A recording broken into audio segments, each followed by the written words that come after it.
देखिए क्वेश्चन में एसर्शन में ये लिखा हुआ है कि A cross B is perpendicular to both A plus B as well as A minus B.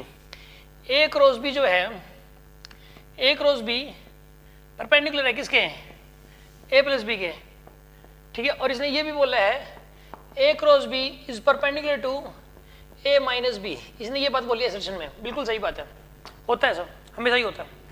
अब इसने देखो रीजन में क्या बोला है, इसने रीजन में बोला कि A plus B as well as A minus B lies in the same plane containing A and B.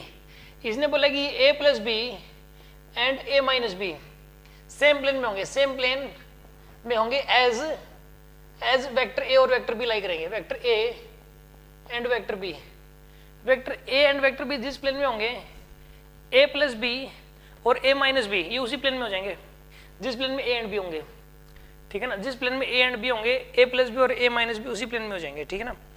अच्छा, तो इसका मतलब ये हुआ कि और ए क्रॉस बी उस प्लेन में लाई करेगा जिस प्लेन में ए एंड बी लाई करते हैं।